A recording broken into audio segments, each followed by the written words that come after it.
आज हम स्टार्ट करने जा रहे हैं क्लास 12th का चैप्टर नंबर 1 फिजिक्स का। ठीक है, फिजिक्स का पहला चैप्टर लिख देता हूँ मैं इसमें, फिजिक्स का है। ठीक है, पहला चैप्टर है। इसमें इस वीडियो में हम डिस्कस करेंगे इलेक्ट्रिक चार्ज के बारे में। ठीक है, इलेक्ट्रिक चार्ज क्या होता है और उसकी प्रॉपर्टीज़ हो गई, किस तरीके से वर्क करता है और डिफरेंट कैसे है चार्ज मास से। ठीक है, ऐसे करके कुछ कई सारी प्रॉपर्टीज़ देखेंगे। तो स्टार्ट करते हैं। देखो, सबसे पहले हम देखेंगे charge, electric charge. Electric charge, it is the property of matter, it is the property of matter that experience force when placed in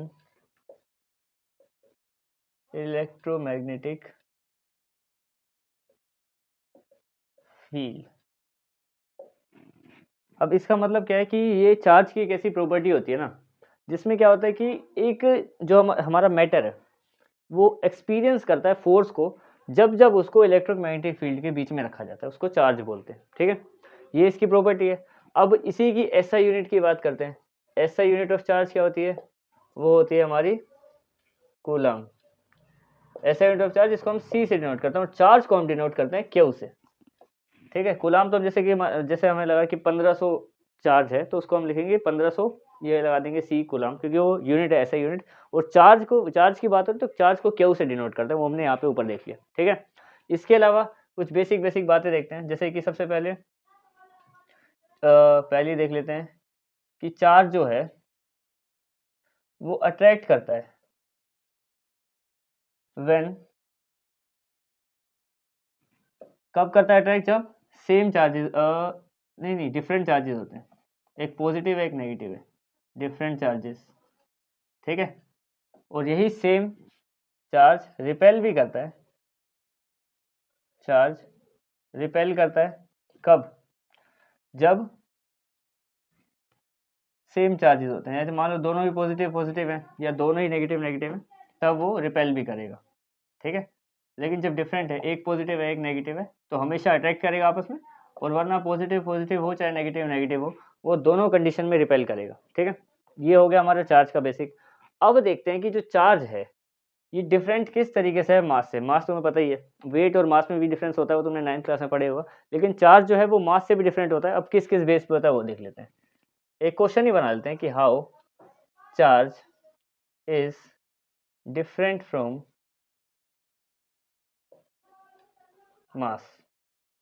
ठीक है, ये देखते हैं कि चार्ज मास से डिफरेंट किस तरीके से। चार्ज बेसिकली इलेक्ट्रिक चार्ज की बात हो रही है। ठीक है, तो तीन पॉइंट बना लेते हैं। यहाँ पे हमारे पास हो गया चार्ज, ठीक है, और यहाँ पे हो गया हमारे पास मास। पहली प्रॉपर्टी देखो, चार्ज क्या होता है? चार्ज होता है हमारा पॉजिटिव भी हो सकता है, charge can be positive, negative और जीरो, तीनों कंडीशन हो सकती है चार्ज में। इसकी बात करें मास, मास जो है, mass is always positive, always positive. Mass कभी भी नेगेटिव में नहीं होता कि किसी का वजन हमें देखना है तो कम से कम हो सकता है, 0.000 कितना भी हो सकता है, पर वो नेगेटिव में नहीं हुआ कि बिल्कुल जीरो से पीछे चला जाए। कुछ तो किसी हर चीज़ का कुछ ना कुछ मास होता है, इसलिए मास हमेशा पॉजिटिव रहता है। और चार्ज की बात करें तो चार्ज हमारा पॉजिटिव भी होता है, नेगेटिव भी होता है, और चार्ज को हम जीरो भी कंसिडर करते हैं, तो जीरो भी होता है। ठीक है, दूसरा है कि चार्ज जो है, charge does not depend upon speed. ये चार्ज जो है ना वो स्पीड पे डिपेंड नहीं करता, लेकिन मास स्पीड पे डिपेंड करता है। मास डिपेंड्स अपॉन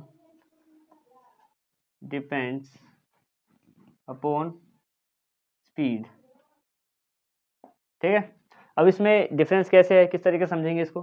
देखो, जैसे चार्ज की बात करें तो अगर एक बंदा है, नॉर्मल सा बंदा है, उसको एक जगह पे खड़ा हुआ है, ठीक है, अब एक चार्ज है, मान लो काफ़ी सारा भारी भरकम चार्ज, इलेक्ट्रिक चार्ज उसकी तरफ आ रहा है, ठीक है?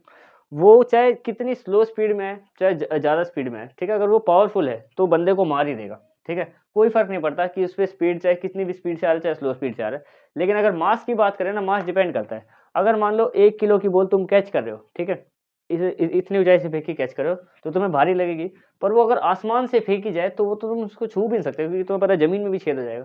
तो मतलब जो मास है ना, वो स्पीड पे बिल्कुल डिपेंड करता है। अगर स्लो है तो कम लगेगा, फ़ील कम होगा, लेकिन अगर मास स्पीड में आ रहा है, यानी कि किसी मास की स्पीड बढ़ रही है, किसी भी ऑब्जेक्ट की स्पीड बढ़ रही है, जिसके पास एक सर्टेन मास भी है, तो वो बहुत ही ज़्यादा हेवी हो जाता है, और मतलब हेवी क्या, मतलब इंजरी कर सकता है बहुत आराम से तुम्हें, ठीक है? ये हो गए डिफरेंस इसके।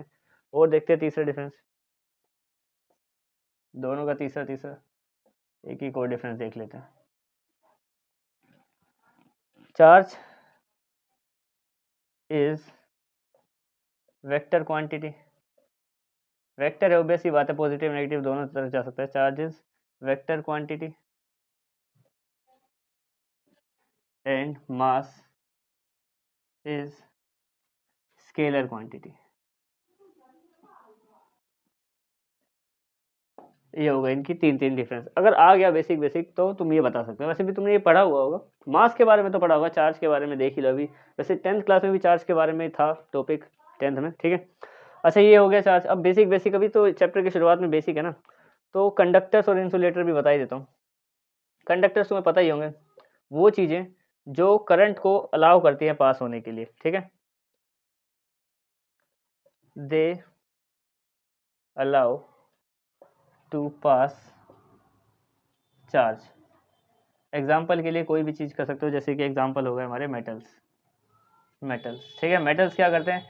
जनरली मेटल्स जो गुड कंडक्टर ऑफ चार्ज होते हैं, मतलब इलेक्ट्रिसिटी जिससे चार्ज उनके ऊपर ट्रेवल कर सकता है, ठीक है?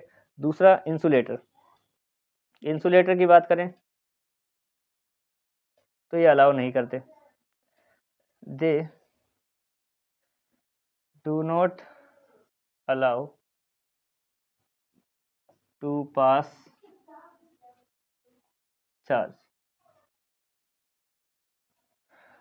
इसमें एग्जांपल नॉन मेटल जनरली लिखेंगे, क्योंकि सारे नहीं होते, कुछ कुछ कर देते हैं, ग्रेफाइट वगैरह। अभी जनरली क्यों लिख रहा हूँ मैं? नॉन मेटल लिख लो, नॉन मेटल्स, रफली एग्जांपल के लिए सिर्फ ये, ठीक है? ये हो गए। ये हमने देखो इसमें क्या क्या देखा, हमने चार्ज के बारे में देखा थोड़ा बहुत, उसकी बेसिक प्रॉपर्टी। अब कुछ और प्रॉपर्टीज देखते हैं जो थोड़ी और इंपॉर्टेंट है, जो चैप्टर में आगे काम भी आएंगी, ठीक है? आगे बढ़ते हैं। तो हम देखते हैं अपनी बची हुई जो प्रॉपर्टीज है ना चार्ज के बारे में, उन पर डिस्कस करते हैं। देखो 4 बेसिक प्रॉपर्टीज, जिसमें से ये चौथी वाली तो सिलेबस से कट हो गई, पर फिर भी तुम्हें पता होनी चाहिए, क्योंकि इंपॉर्टेंट है, ठीक है? पेपर में आएगी नहीं, पर थोड़ा बहुत एक्स्ट्रा नॉलेज के लिए आ जाए तो कोई बात नहीं। देखो एडिटिविटी ऑफ चार्ज देखेंगे, क्वांटाइजेशन ऑफ चार्ज देखेंगे, और कंजर्वेशन ऑफ चार्ज देखेंगे इसमें, ठीक है? अब एडिटिविटी क्या होता है, सबके डेफिनेशन देखेंगे, छोटे छोटे फॉर्मूले हैं, वो काम आ सकते हैं, बहुत ही रेयर, पर आएंगे जरूर काम, ठीक है? अब देखते हैं एडिटिविटी ऑफ चार्ज है ना, इसका डेफिनेशन देखते हैं सबसे पहले। The algebraic sum of all charges in the system, यानी सिस्टम में जितने भी चार्ज है ना, उन सब का एल्जेब्रिक सम, ठीक है? इसका फॉर्मूला क्या बनता है हमारे पास, क्यू का, चार्ज को हम क्यू से डिनोट करते हैं, रिमेंबर? तो Q1 plus Q2 plus Q3, और जितने भी Q हैं उसमें, ठीक है, अप टू Qn तक, ये हमारे पास एडिटिविटी ऑफ चार्ज का फॉर्मूला बन जाता है, ठीक है? अब देखते हैं क्वांटाइजेशन ऑफ चार्ज क्या होता है। क्वांटाइजेशन ऑफ चार्ज का मतलब होता है the charge is always exist in integral multiple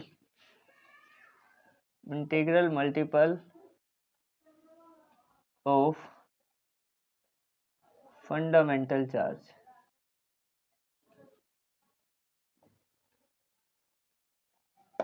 अब इसका मतलब क्या है? देखो, क्वांटाइजेशन ऑफ चार्ज का मतलब है कि असल में देखो यहाँ पे हम काउंट करें कि चार्ज कितना है, ऑब्वियस सी बात है, समझ में आ गया। लेकिन अगर फिर से हमें एक तरीके से काउंट करना है कि कितना चार्ज है, पर इस पर मल्टीप्लाई करके, जैसे यहाँ पे पता था कि हमें 5 है, या तो पाँचों को एक करके प्लस करो, पर तुम्हें पता है कि चार्ज की यूनिट अलग से होती है काफ़ी सारी, ठीक है? तो यहाँ पे क्वांटाइजेशन के लिए एक दूसरा फॉर्मूला भी जिससे हम चार्ज को कैलकुलेट कर सकते हैं, वो होता है हमारा NE, N और E। अब देखो यहाँ पे n क्या है, n स्टैंड फॉर, यहाँ पे n जो स्टैंड कर रहा है वो किसको कर रहा है, n है हमारा कोई भी एक नेचुरल नंबर का मतलब कोई, जैसे कि 10 चार्ज हैं, 20 चार्ज है, ठीक है, ये हो गया। और e किसको स्टैंड कर रहा है, e होता है हमारा चार्ज ऑफ 1 इलेक्ट्रॉन। इलेक्ट्रॉन पे कितना चार्ज होता है, वो होता है हमारा -1.6 इंटू 10⁻⁻19, ठीक है, कूलाम। क्लियर, माइनस वहाँ पे लगाई दिया मैं, ठीक है, इतना कूलाम होता है चार्ज। तो ये हो गया हमारा क्वांटिटेशन ऑफ चार्ज। अब देखते हैं कंजर्वेशन ऑफ चार्ज। अब कंजर्वेशन ऑफ चार्ज क्या होता है वो देखेंगे। कंजर्वेशन ऑफ चार्ज होता है हमारा the total charge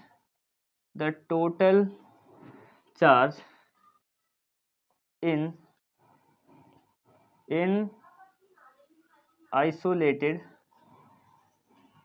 isolated system is always conserved। इसका मतलब क्या है कि एक सिस्टम है जिसमें मान लो कई सारे चार्जेस हैं, डायग्राम से समझ में आएगा, छोटे छोटे डायग्राम बनेंगे इनके। जैसे कि मान लो यहाँ पे एक चार्ज पार्टिकल है जिसपे 4 चार्ज है, 4q चार्ज है, जितना भी 4 कूलम चार्ज मान लेते हैं, एक चार्ज पार्टिकल, ठीक है, और एक और चार्ज पार्टिकल यहाँ पे आ गया, उसमें 0 था। तो थोड़ी देर के बाद कंजर्वेशन का मतलब क्या है कि ये स्टेबल हो जाएंगे, यानी कि अपने आप को ये इस रूप में लेके आ जाएंगे, ये 2 और 2 इक्वल। ऐसा नहीं होना चाहिए कि कोई चार्ज कम ज़्यादा हो रहा है। कंजर्वेशन का मतलब ही यही है कि सबको बराबर बराबर टुकड़ों में चार्ज बटा हुआ है वहाँ पे, ठीक है। तो ये कंजर्वेशन की प्रॉपर्टी है कि सारे कंजर्व रहते हैं वहाँ पे। आगे देखते हैं induction of charge. Induction of charge का मतलब है अ चार्ज पार्टिकल या फिर a charge body can charge an uncharge body. ये तो हमारे सिलेबस में नहीं है, पर प्रॉपर्टी बड़ी सिंपल सी है कि एक चार्ज बॉडी है वो अनचार्ज बॉडी को चार्ज कर सकती है। जैसे कि मान लो यहाँ पे ये इसी का एग्जांपल देखो, अगर ये 0 था यानी कि एक तरीके से चार्ज इसमें नहीं था उस टाइम, ठीक है। जैसे यहाँ पे ये एक चार्ज है, ये बॉडी चार्ज है और यहाँ पे चार्ज नहीं है, तो थोड़ी देर बाद क्या होगा, ये दोनों चार्ज हो जाएंगे, वो भी इक्वली चार्ज। और यही प्रॉपर्टी सेम हमने देखी थी यहाँ पे भी। अब इक्वली चार्ज और इसमें क्या सिमिलरिटी है, ये होता भी इसकी वजह से ही है। जो ये इंडक्शन है ना, इंडक्शन किसकी वजह से होती है, due to conservation of charge. Conservation of charge, अगर कंजर्वेशन ऑफ चार्ज ही नहीं होगा, ध्यान से समझो कि अगर ये कंजर्व ही नहीं होगा, बराबर बराबर ही नहीं होंगे, तो फिर दूसरे वाले को ये देगा ना। तो यहाँ पे दूसरा वाला अगर मान लो 0 था, एक तरीके से 0 है, तो ये भी बिल्कुल चार्ज नहीं था, तो ये होगा ही नहीं प्रोसेस इंडक्शन ऑफ चार्ज। लेकिन कंजर्वेशन ऑफ होता है, मतलब कंजर्वेशन ऑफ चार्जेस होता है, तो ही इंडक्शन ऑफ चार्जेस भी होता है, ठीक है। तो ये थे हमारी प्रॉपर्टीज। अब मिलते हैं किसी नए टॉपिक में। That's it.